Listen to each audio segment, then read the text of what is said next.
Hi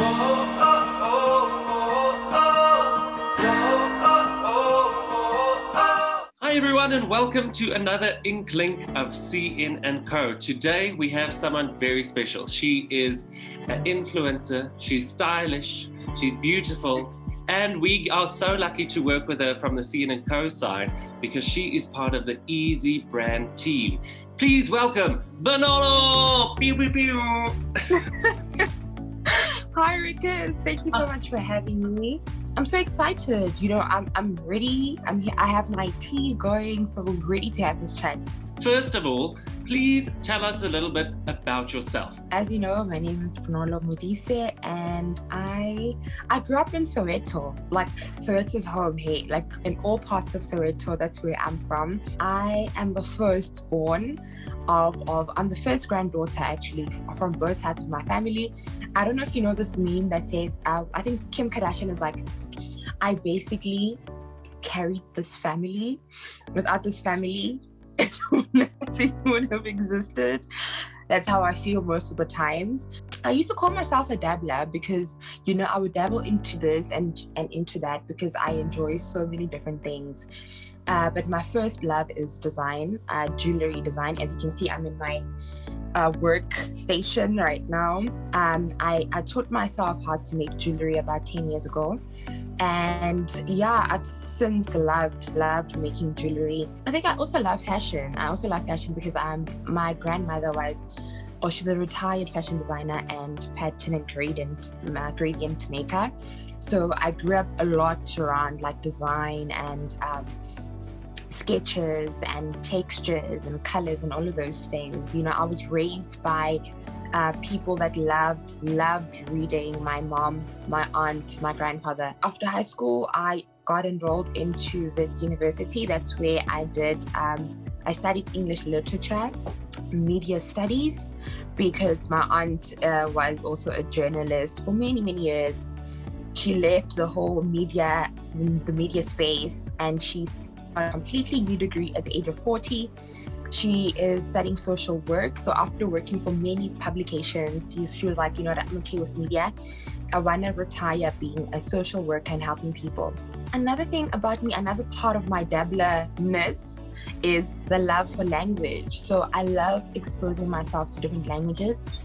I can speak Setswana, obviously Sotho, Xhosa, Zulu, and also studied South African Sign Language, and that's where my love for sign language started. I will show you now, we'll get into it, and you'll know, or you'll see how deep or how far my love for sign language goes. I also love art in all its forms. Language is an art.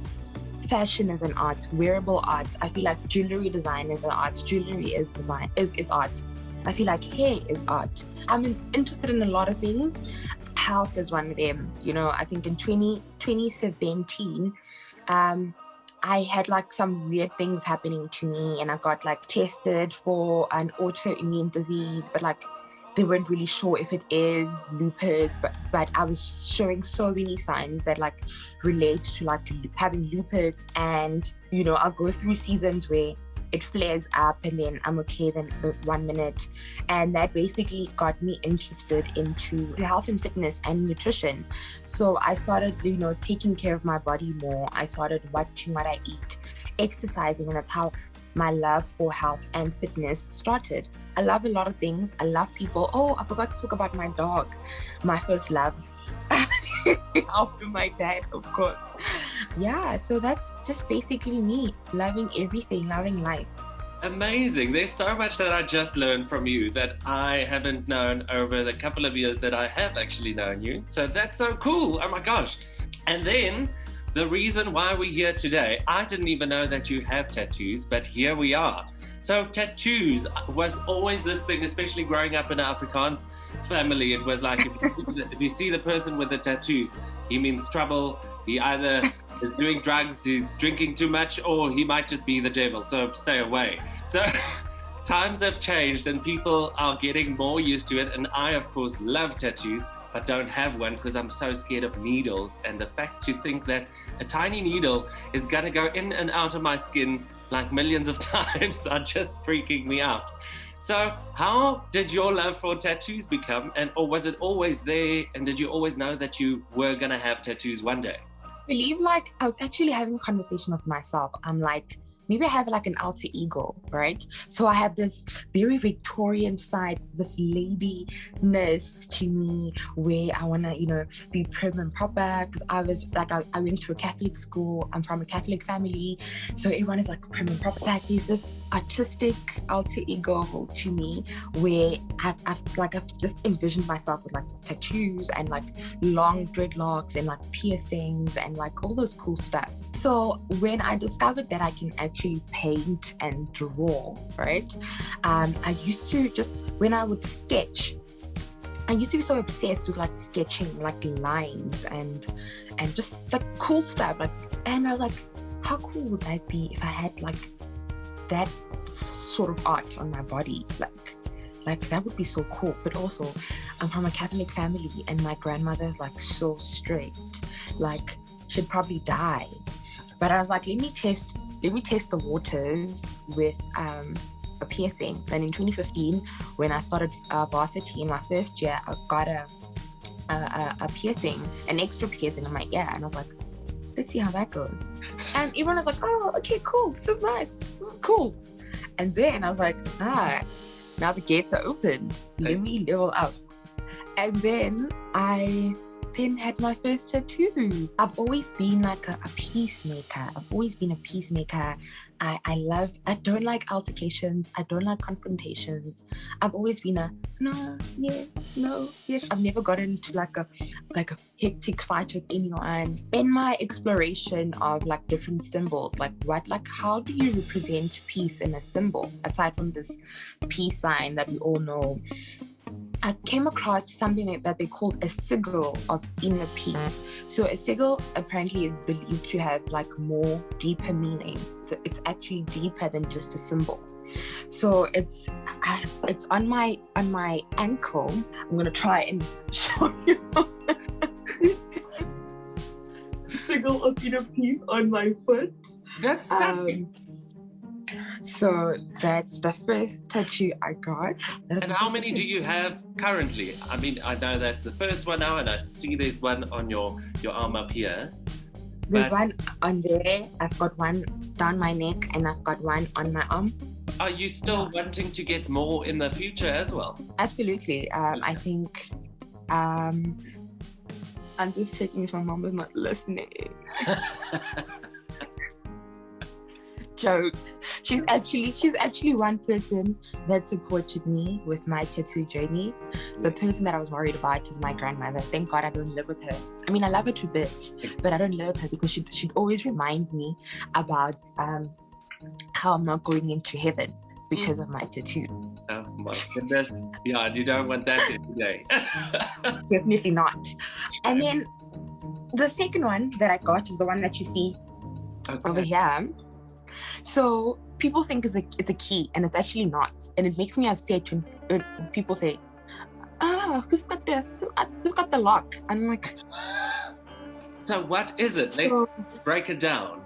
There's a family friend of mine / who's someone I look up to. Like, she's the one person I go to for like advice when it comes to my life and like the direction that I want to go, like my future basically.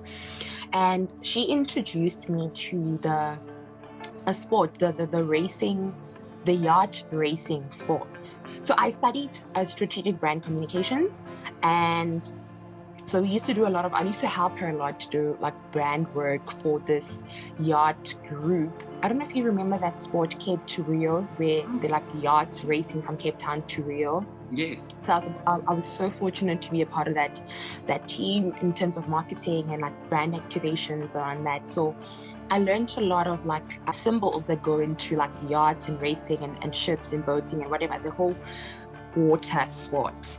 And I came across the symbol of direction. So this is a wind arrow. And to me, I was like, this is so cool because like I believe like Yes, I don't have it all figured out. I don't really know what I want entirely, but I feel like I have this vision of who I want to be and who I want to become. So I feel like there's something that governs me, like there's some direction to my life. I just feel like I've been raised so well by such strong people who have given me that foundation that serves as a direction to my life. So that's basically what this tattoo means. It's just a symbol of direction. Now we do know. And then the line down my neck, I can't show you that one, obviously. I'm obsessed with lines. So I was like, you know what, the thing is to build this line going from the start of my vertebrae down to the back of my spine. So I'm not done with it yet. So it's still like down like my neck. And then the plan is to just finish it going down. So it's a very straight line, and that's it. I just love lines. There's no deeper meaning to it. There's no story behind it. I just love lines. And then the other tattoo is of like it's like a very small diamond, and I think that represents my love for jewelry. Jewelry making and all the stones, all the materials, all the textures that I work with. And that's, yeah, I just loved. Sometimes there isn't really a deeper meaning to all your tattoos, to be quite honest. Sometimes you just have it because, you know, you think of stuff that you like. And then my other tattoo is the one that means so much to me. When I started learning South African Sign Language at WITS, I got like a lot of insight into the deaf community. So basically, how does the deaf community exist? How do they live? What are the cultures around the deaf community? And what does it mean to be deaf?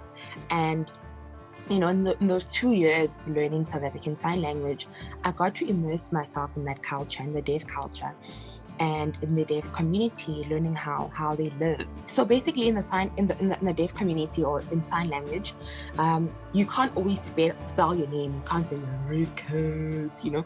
So what you'll do is you will develop something called a sign name.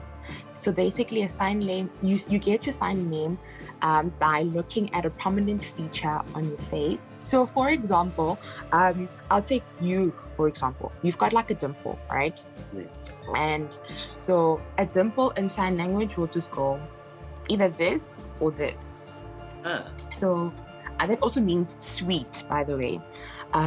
So maybe Rikus has a dimple and your name starts with an R, and that's an R in sign language. So we'll go, yes. So we'll go, yeah. So instead you'll say, hello, name me, then you'll spell your name out, and then sign name is Rikus. How cool is that? Yeah. So my next tattoo is my nickname or shortened form of my name, Bonolo, Noli. So it's a spelling of Noli. So it's Noli. And it's the one that I got over here. I think I want to get more like sign names all over my body. And I think, yeah, that's my next tattoo. Do you still make your jewelry? Yes, I still make my jewelry. Like, as you can see, I've got all my stuff from here. Somewhere people can go and have a look at it. Absolutely. You can get me on Instagram. It's Jewelry by Noli. That's Noli. One name, no underscore. My jewelry is also available on, so it's www.thesouq.co.za, and that's where people can also buy my jewelry. Fantastic. Yeah, we'll also put that in the description of this video that'll be posted, so you can definitely go have a look at Bonolo's beautiful art pieces there. Thank you so much again. I really appreciate it. That's it from our side, I guess. Do you have anything else to say to the people? No, this was actually so fun. I've never, actually had a session where I talk about my tattoos, so this is really cool. I'm just really happy to be featured. So thank you so much, Rikus, for the invite. It was amazing. Peace. Thanks, Bonolo.